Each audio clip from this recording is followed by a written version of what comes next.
People across America are losing faith in government. We feel some of that locally, and it's a threat to the state of our county. But it's real. I came to this job pretty skeptical about government. I spent my first decade after college as a community organizer, bringing people together in low-income neighborhoods to fight local governments for services and investments. And then I was a frustrated South County farmer who fought against dumb regulations. I came of age in the 80s, when the country pivoted away from the 50-year run that created our middle class to an experiment in trickle-down economics where politicians blamed government for everything, and much of the country's wealth got transferred from the pockets of our people to the portfolios of our billionaires. That left me and much of America pretty angry.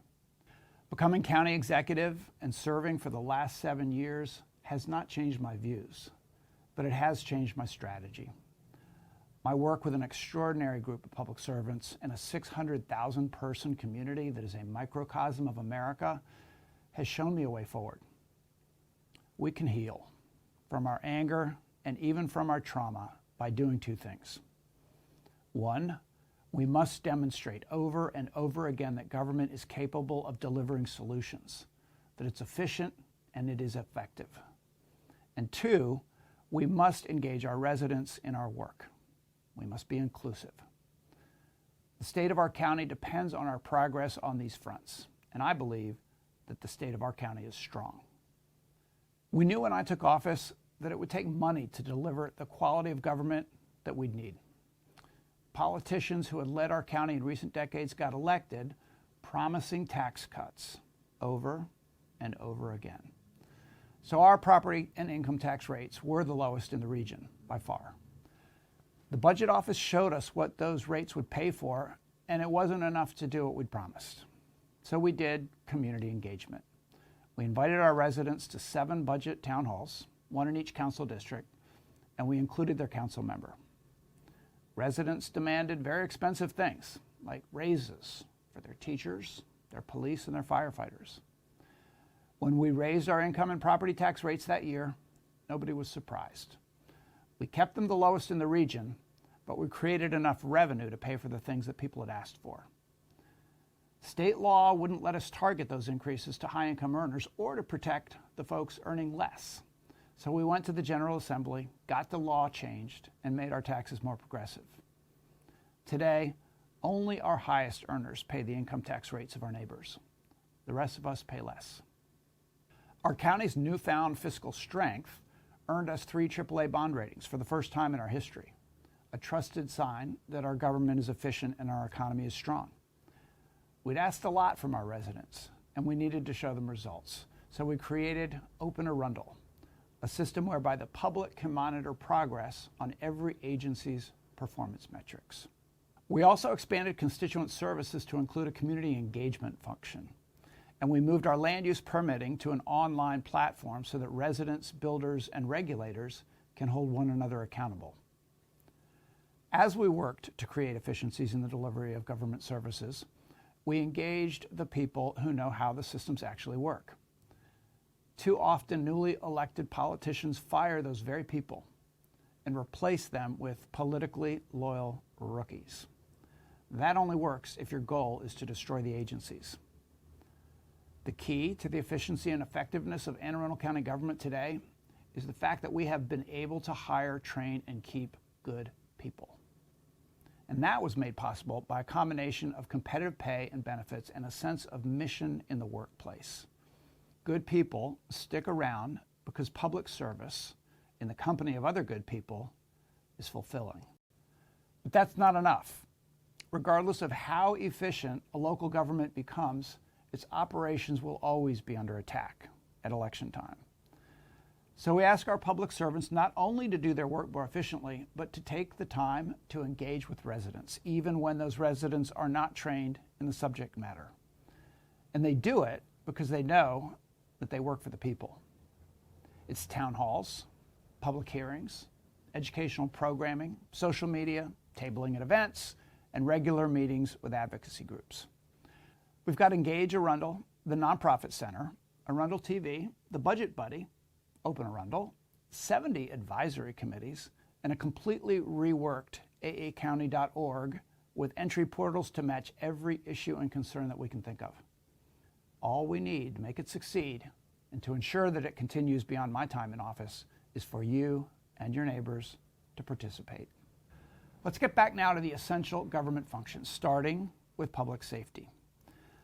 Folks want an ambulance to arrive in an emergency and a police officer to arrive when there's violence.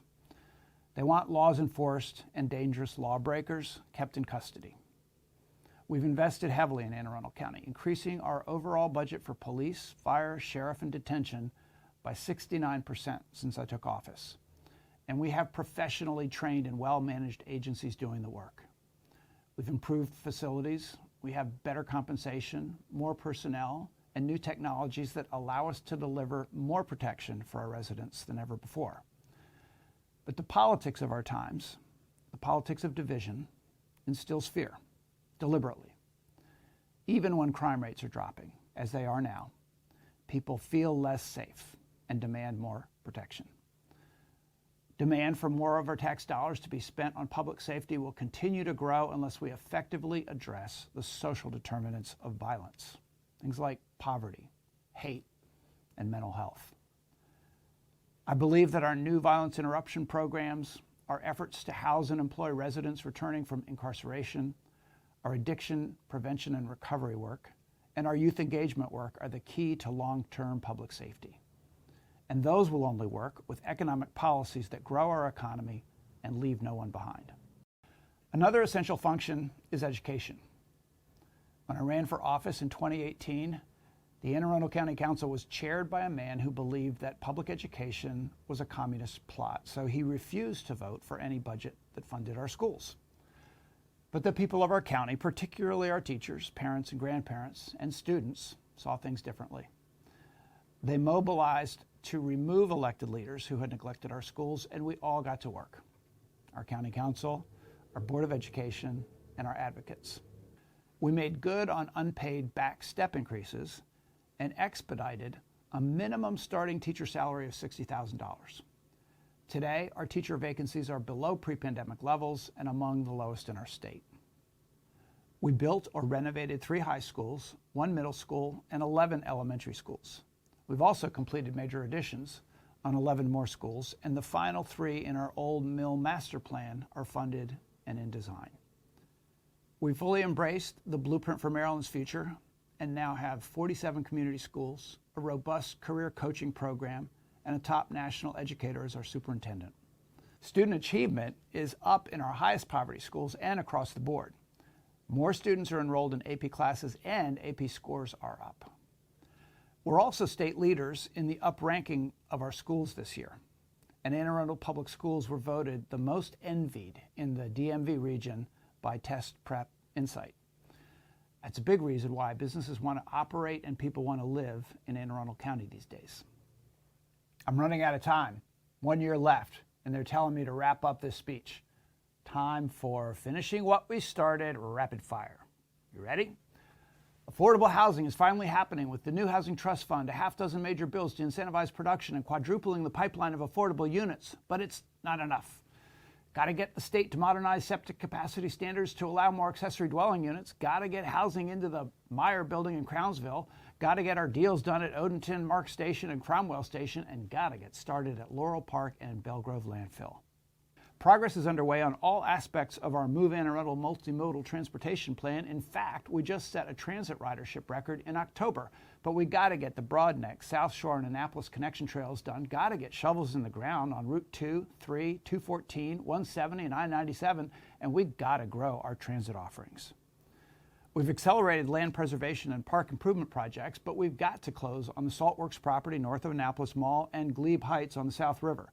And we need to break ground on the Edgewater Rec Center, Brooklyn Park Community Center, Millersville Park, Odenton Park, and South Shore Park. We've created the best resilience authority in the country and secured a lot of outside funding, but we must be laser focused on projects like Annapolis City Dock and Welcome Center and implementing our Crownsville Master Plan. It's thrilling that we're doing so much to improve our environment and quality of life, but none of it happens without community engagement and the efficient operation of government itself. That's why we've got to confront the excessive regulatory requirements that have piled up from decades of legislative action. We've removed some of that red tape and have bills coming to cut more of it, but like I said, I'm running out of time. And I haven't yet talked about the biggest threat we face. Even if government is efficient and people are engaged, all of us will suffer if our economy falters. People need incomes that allow them to afford housing, health care, food, and transportation at the very least. The economy that supports those things is knitted together by government programs, global trade, research, immigration, manufacturing, and essential services and taxes. The federal government has initiated policies that many economists believe will unravel the strong economy that we've enjoyed in recent years. And they say that the first impacts will be on our most vulnerable residents. Unemployment, foreclosure, eviction, hunger, deportation, and denial of health services are already on the rise.